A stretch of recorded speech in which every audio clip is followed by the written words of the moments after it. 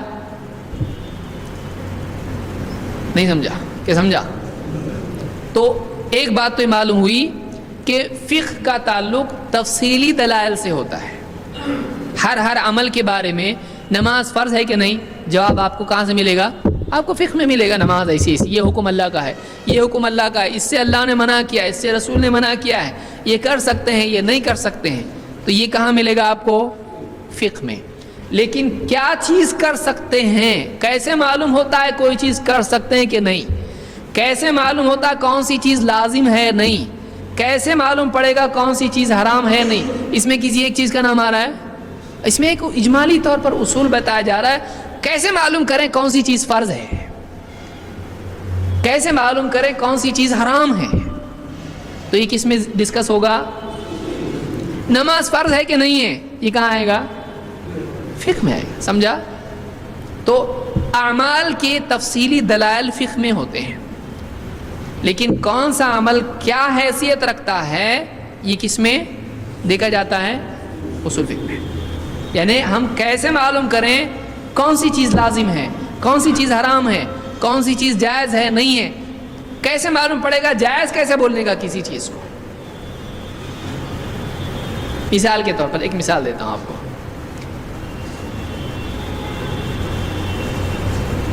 جیسے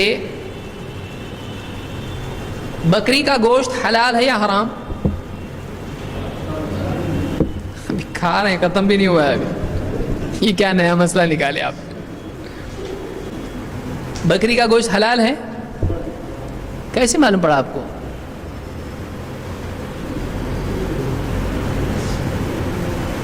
بچپن سے کھا رہے اس لیے معلوم ہے۔ کیسے معلوم پڑا؟ ہاں، قرآن میں اللہ نے کہا بکری کا گوشت کھاؤ،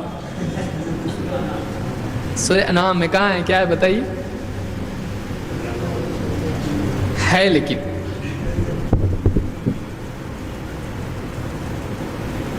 اللہ کے نبی صلی اللہ علیہ وسلم نے بکری ذبح کی، ایک اپنی طرف سے اور گھر والوں کی طرف سے، اور دوسری آپ نے ذبح کی، اور آپ نے صحابہ کو کہا کہ تم اپنی قربانی کا جو گوشت ہے وہ 3 دن سے زیادہ مت رکھو۔ پھر اگلے سال صحابہ نے پوچھا تو آپ نے کیا کہا؟ کھاؤ، کلو، کہا نا، وتصدقوا وادخروا، کہ کھاؤ اور اس میں سے صدقہ بھی کرو اور سنبھال کے بھی رکھو۔ اس زمانے میں فریج نہیں تھا، آج اس کا اپلیکیشن زیادہ پاورفل ہے، سنبھال کے رکھو، فریج میں رکھ رہے ہیں۔ تو آپ نے یہاں کیا کہا؟ قربانی کا گوشت، تو معلوم ہوا کہ بکری کا گوشت کیا ہے؟ کھا سکتے ہیں، کیونکہ آپ نے کھانے کے لیے کہا ہے یہاں پر۔ تو یہ ایک تفصیلی چیز ہے، لیکن ہم اصول الفقہ میں کیا کرتے ہیں کہ کوئی چیز لازم کب ہوتی ہے، یہ کب ضرورت پڑتی ہے۔ آپ کوئی آدمی بولے کیوں اتنا زیادہ آپ ڈیپ میں جا رہے ہیں، خام خواہ کی مصیبت بلا کیوں گلے میں مول لے رہے؟ جو کچھ ہے اس کو جیسا نبی نے کیا ویسا کرنا ہے، بس ختم۔ اس میں اصول اور یہ کون سی چیز کب لازم ہوتی ہے نہیں ہوتی ہے، کیا ضرورت ہے اس کی؟ اگر ایسا کوئی سوچے تو آپ کیا کہہ سکتے اس کو؟ اصول فقہ کی ضرورت کیا ہے بھائی؟ خالی فقہ کافی نہیں آپ کے لیے، یہ حلال یہ حرام ایسا ویسا بس ختم ہو گیا۔ آپ کو کیا ضرورت ہے کون سی چیز کب حلال ہوتی ہے، کون سی چیز کب لازم ہوتی، کون سی چیز کب منع ہوتی ہے؟ ضرورت ہے کیا اس کی؟ ضرورت ہے تو کیوں ضرورت ہے اس کی؟ ہاں، اصل سے اس کی نسل آئے گی۔ آپ کیسا ایکسپلین کرو؟ کوئی آدمی اگر آپ کو آرگیو کرتا ہے، کیونکہ یہ دیکھیے یہ ڈسکشن ہے ہمارا، اس میں آپ کو میں پڑھا دوں یہ کتاب میں ایسا لکھا ہوا ہے، سب پڑھ کے سنا دوں تو فائدہ ہے اس میں؟ واقعی فائدہ اس کا نہیں ہوگا۔ آپ کو مطلب 4 طریقے سے سوچنا چاہیے اس کو، چاروں اینگل سے دیکھنا چاہیے اس کو کہ واقعی یہ کیوں کر رہے ہیں ہم لوگ، کیونکہ آدمی کے لیے واقعی سمجھداری ہے کہ میں یہ کیوں کر رہا ہے اس کو معلوم ہو۔ اتنا علم ضروری ہے کہ نہیں؟ کر رہا بس کر رہا، یہ اس کا نام کیا ہے؟ آپ لوگوں کو پوچھو ایسا کیوں کر رہے بھائی؟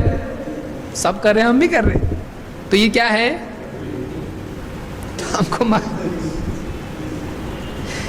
ہم کو معلوم ہونا چاہیے ہم کیوں کر رہے ہیں، کیا ضرورت ہے؟ کون بتائے گا اس کی کیا ضرورت ہے؟ ہاں، تاکہ گمراہی سے بچیں۔ یہ اجمالی جواب ہوا، اصولی جواب ہوا، یہ تفصیلی جواب کیا ہے اس کا؟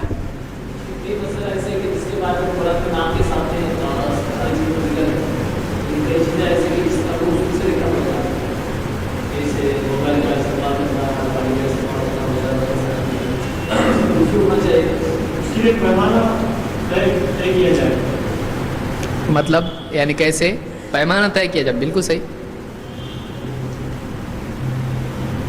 کیا چیز کا پیمانہ اور کیسے؟ جیسے کہا کہ 3 روز تک اگر کوئی آدمی مردار اس کو کھانا نہیں ملتا ہے تو مردار کھا سکتا ہے۔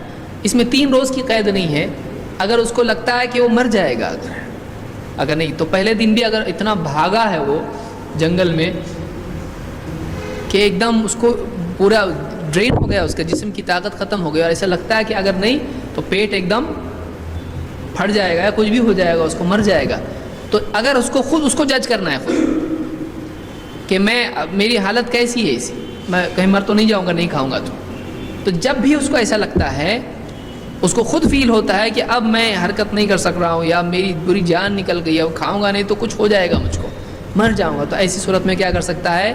مردار کھا سکتا ہے۔ تو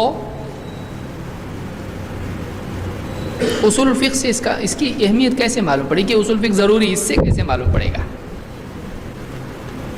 سوچئے۔ ہاں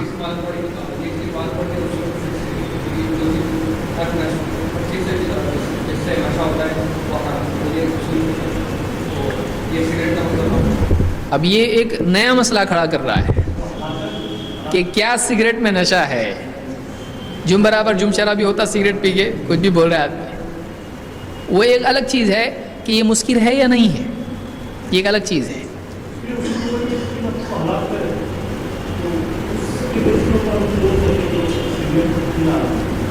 مثال کے طور پر دیکھیے، ہم سگریٹ میں چلے جائیں گے، ابھی وہ سگریٹ ہے، بعد میں دیکھیں گے اس کو انشاءاللہ، مستقل ایک درس اس پر ہم دیکھیں گے۔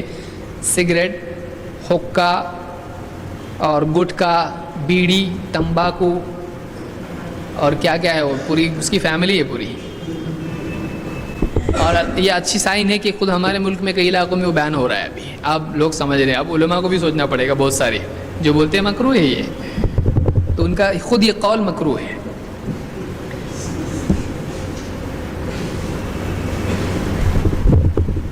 تو اصول الفقہ میں مثال کے طور پر ایک آدمی ہے، اس نے کوئی حدیث پڑھی، ابھی ہم دوسرا حصہ بھی اس میں ہم دیکھیں گے، وہ کیفیت الاستفادۃ منہا، وہ کیفیت الاستفادۃ منہا، کہ جو دلائل ہیں مختلف، ان دلائل سے کیا مطلب لیا جائے۔ مثال کے طور پر اللہ کے نبی صلی اللہ علیہ وسلم کی حدیث ہے، اجعلوا آخر صلاتکم باللیل وترا، اپنے رات کی آخری نماز وتر کو بناؤ۔ ہم نے اصول الفقہ میں دیکھا کہ رسول کی مانو، اللہ نے کہا ٹھیک، اب اس کا اطلاق اس پر کیا جائے یا اس کی تطبیق عملی اس کی جائے تو کیا یہ حکم ہے یا نہیں؟ اجعلوا عربی زبان کے قاعدے کے اعتبار سے یہ صیغہ امر ہے، یعنی اس میں ایک کمانڈ ہے، حکم ہے کہ نہیں، کرو۔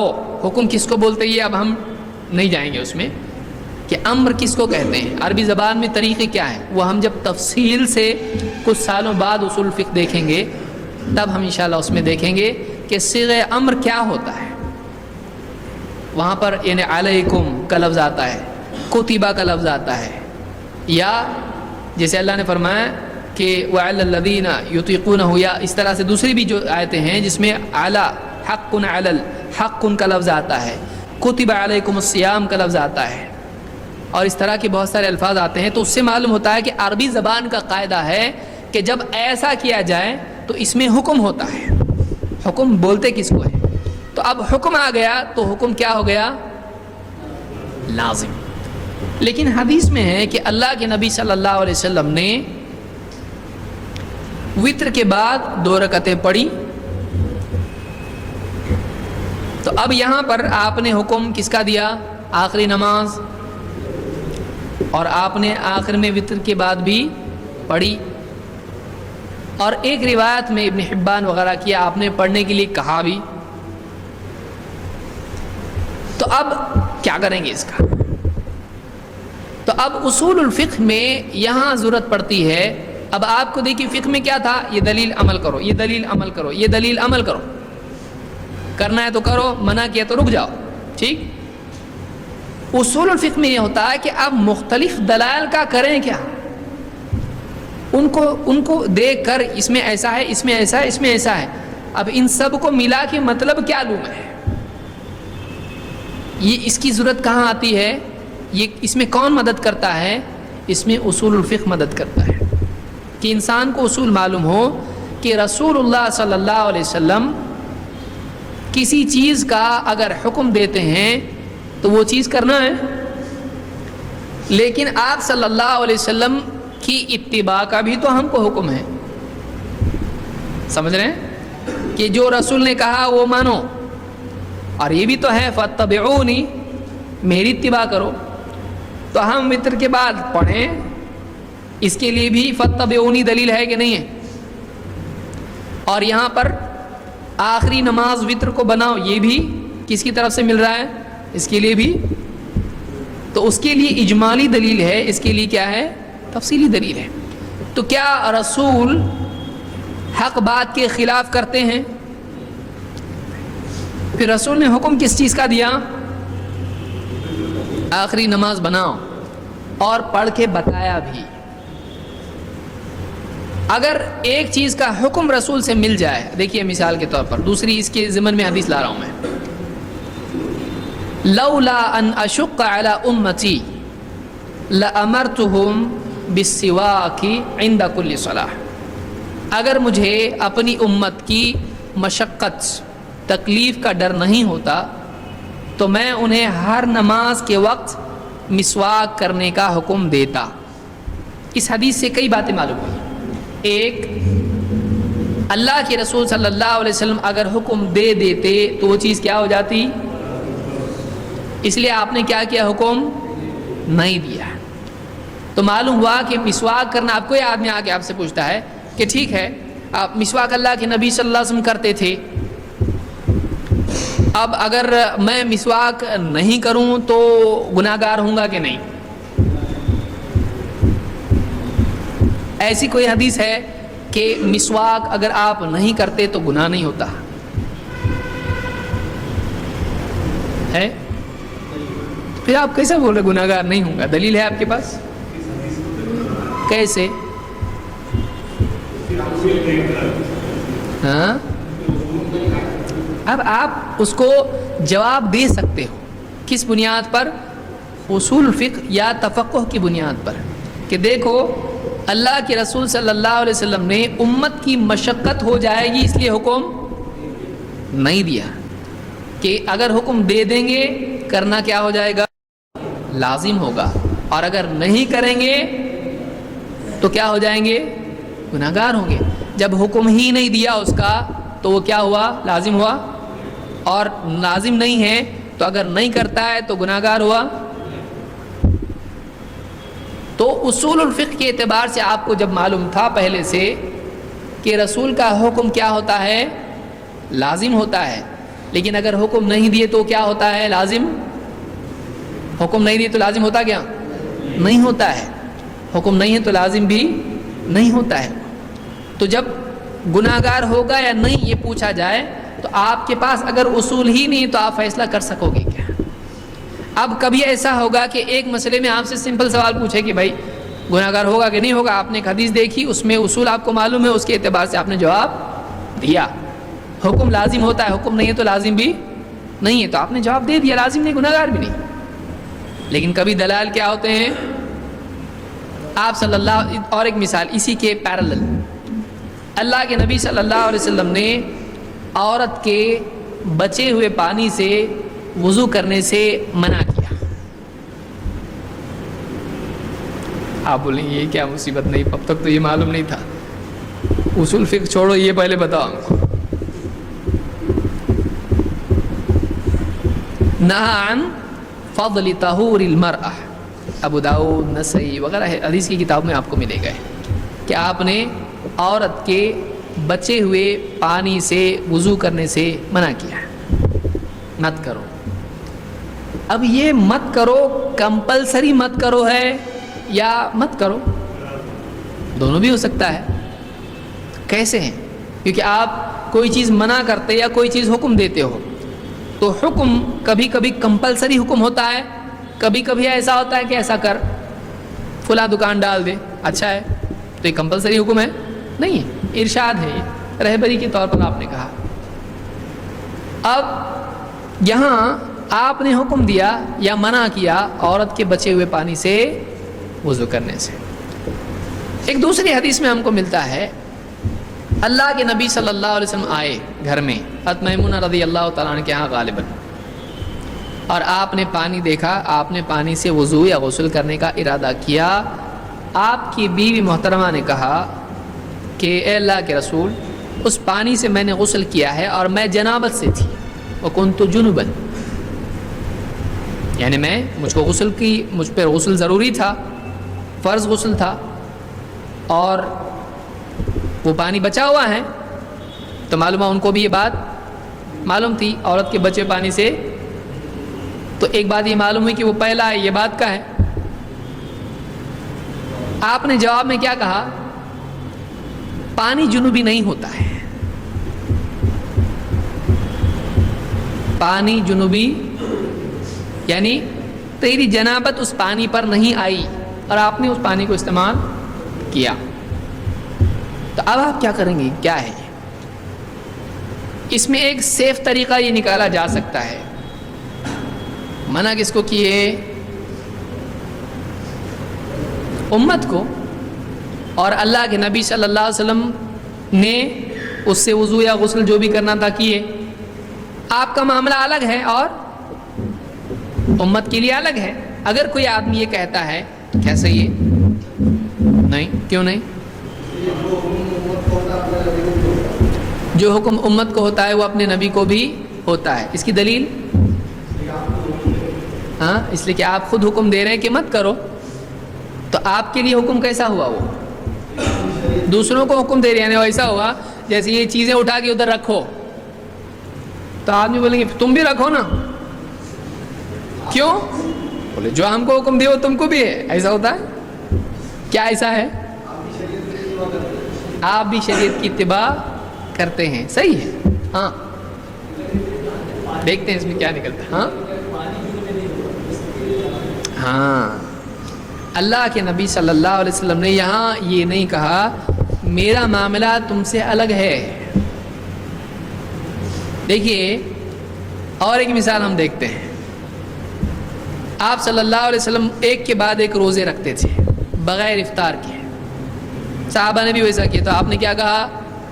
لست کہیئتکم. آپ نے وہاں کہا کہ نہیں کہا میں تمہاری طرح نہیں ہوں. انما یطعمنی ربی ویسقین. میرا رب مجھ کو کھلاتا ہے پلاتا ہے. تو آپ نے یہاں کیا کہا؟ تم میری طرح. تو آپ نے بتایا میرے لیے ہے تمہارے لیے نہیں ہے یہ. تو جہاں بتانا تھا آپ نے بتایا. یہاں بتایا کیا؟ یہاں نہیں بتایا. آپ نے کیا کہا؟ ایسا کہا یہ میرے لیے الگ ہے. آپ نے کہا. آپ نے جواب میں کہا پانی جنوبی نہیں ہوتا ہے میرے لیے. کس کے لیے؟ کسی کے لیے بتایا آپ نے؟ میرے لیے بتایا. جب آپ نے اپنے لیے نہیں بتایا تو کس کے لیے ہو گیا؟ سبھی کے لیے ہو گیا. آپ نے پانی کے بارے میں بات کی میرے لیے خاص ہے آپ نے کہا نہیں. تو معلوم ہوا کہ پانی جنوبی نہیں ہوتا ہے نہ نبی کے لیے نہ غیر نبی کے لیے. تو اس سے کوئی بھی آدمی وضو کر سکتا ہے. پھر منع کی وہ کیا ہے؟ تو اب جمع کیا جائے گا. بہتر ہے نہ کرے، کرنا جائز ہے اسی لیے آپ نے کر کے بتایا. سمجھ میں آیا کہ کچھ چیزیں ایسی ہوتی ہیں کہ نہ کرنا بہتر ہوتا ہے، گناہگار نہیں ہوگا. نہ کرنا بہتر ہوتا ہے، گناہگار نہیں ہوگا. وہ امر کیسا ہے؟ ایک دم پختہ امر ہے، نہیں کرنا ہے. اور ایک ہوتا ہے کہ مت کر، کیوں کر رہا ہے ایسا. تو کبھی ایسا بھی منع ہوتا ہے جو زیادہ سخت نہیں ہوتا ہے اور کوئی منع سخت بھی ہوتا ہے. یہ سب کیسا آپ کو سمجھے گا جب آپ کے پاس. تو یہاں منع کے اعتبار سے حدیث تھی. اور جو پہلا کیس اپنا تھا وہ کون سا تھا؟ وطر کا. وہ حکم کے اعتبار سے تھا. تو اب وہاں آپ کیا کریں گے؟ آپ نے پڑھا، اگر وہ پڑھنا ناجائز تھا وطر کے بعد تو آپ کبھی نہیں کرتے. یعنی ظاہر بات ہے آخری نماز کس کو بناؤ؟ وطر کو. تو وطر کے بعد پڑھنا جائز ہے؟ نہیں. لیکن ہمارے نبی نے پڑھے تو نبی کا عمل غلط ہوتا ہے؟ شریعت نبی کے لیے بھی ہے. اور آپ نے کہا میرے لیے خاص ہے؟ نہیں، کیونکہ حدیث امر کی بھی ہے پڑھا کرو.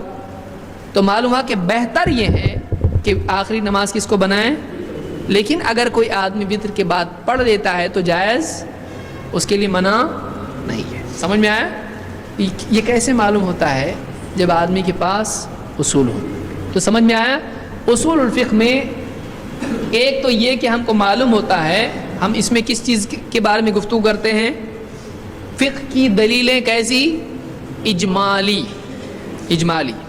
کہ کون سی چیز لازم کب ہوتی ہے، کون سی چیز منع کب ہوتی ہے، کون سی چیز جائز کب ہوتی ہے، ناسخ منسوخ، بہت ساری تفصیلیں آگے آئے گی وہ ساری، ڈریے مت. دوسرا وکیفیت الاستفادۃ منہا. یہ عن کتاب ہے اس لیے کیفیتی آئے گا یہاں پہ. وکیفیت الاستفادۃ منہا کہ ان دلائل سے استفادے کی کیفیت کیسے مطلب نکالنا. معلوم ہو گیا کہ رسول حکم دے دے تو لازم ہو جاتا ہے. رسول اگر حکم دے کے خود ایسا کرے لیکن خاص نہ بتائے تو ایسا ہو جاتا ہے. تو اب اس کو کون سے کیس میں کیسا استعمال کرنا، سمجھ میں آیا؟ وہ سمپل اگزامپل اس کا آپ کو اگر دیا جائے، ایکسیلیٹر دبانے سے کیا ہوتا ہے؟ گاڑی تیز ہوتی ہے. بریک دبانے سے کیا ہوتا ہے؟ اب کیا کب کیسے کرنا، سمجھ میں آ رہا ہے؟ تو یہ آپ کو ایک ہی چیز معلوم ہوگی، لیکن یہ بھی تو معلوم ہونا چاہیے کہ بریک کب دبانا چاہیے. فل سپیڈ میں گاڑی ہے اور ایک دم آدمی ارجنٹ بریک دبائے، بولے ہم کو تو استاد نے سکھایا گاڑی روکنا ہو تو بریک دباؤ، یہ تو نہیں پتا ہے گاڑی پلٹی کرنا ہو تو بریک دباؤ. سمجھ رہے ہیں آپ کو؟ یعنی ایک آدمی کو کچھ باتیں معلوم ہوں، لیکن ان سے فائدہ کیسے اٹھایا جائے، ان کو کیسے کہاں استعمال کیا جائے، یہ بات کہاں کیسے اپلائی کی جائے، وہ بھی تو معلوم ہونا چاہیے کہ نہیں ہونا چاہیے. جیسے گاڑی چلانے کا معاملہ ہے، دبانا ہے بھاگے گی آگے، روکنا ہے بریک دباؤ، لیکن اس کا اپلیکیشن کب ہے؟ بہت تیز ہے تو نہیں، تھوڑا سلو بریک مارنا پڑتا ہے. یہ کیسے کون سا اصول استعمال کیا جائے، اس کی عملی تطبیق کیسے کی جائے، اور مختلف دلائل میں جمع، ترجیح اور نسخ وغیرہ کے کیا معاملات ہیں، یہ بھی کس میں ہوتا ہے کہ اگر دلیلیں ٹکرائیں، دلیلیں اگر بظاہر ان میں تعارض ہو، ٹکراتی، جیسے ہم نے 2 مثالیں دیکھی ابھی، تو کیا کریں گے آپ؟ اب آپ کے لیے سمپل اصول تو یہی تھا کہ حکم دیا تو کرو، منع کیا تو رک جاؤ. لیکن اس کے بالمقابل کیا ہو رہا تھا؟ حکم دیا آخری نماز بناؤ اور اس کے برخلاف نبی کا عمل بھی ہے. اب کیا کریں گے؟ آخری نماز بنائیں گے یا اس کے بعد پڑھنا بھی جائز ہے؟ پڑھ بھی سکتے ہیں. اب آپ کو سمجھ میں نہیں آ رہا کہ یہ بھی ہے یہ بھی ہے، تو بہت سارے لوگ کیا کرتے ہیں، یہ حدیث میں جانے کو ہی نہ کو، حدیث کے میدان میں نہیں جائیں گے. کیوں ایسا ہوتا ہے؟ اصول الفقہ معلوم نہیں ہونے کی وجہ سے. اگر آپ کو اصول الفقہ معلوم ہے، آپ مختلف دلائل سے جمع کر کے مطلب لے سکتے ہو. سمجھ میں آیا؟ مختلف دلائل جمع کر کے آپ مطلب لے سکتے ہو. تو یہ کس طرح ہوتا ہے؟ وہ کیفیت الاستفادۃ منھا، کہ اصول الفقہ میں یہ بھی کہا جاتا ہے، یہ بھی سکھایا جاتا ہے کہ مختلف دلیلوں سے اور اصولوں سے کیسے مطلب لیا جاتا ہے، کنکلوژن پہ، نتیجے پہ کیسے پہنچتے ہیں. خالی دلیلیں جان لینا حیرانی بھی ہو جاتی ہے.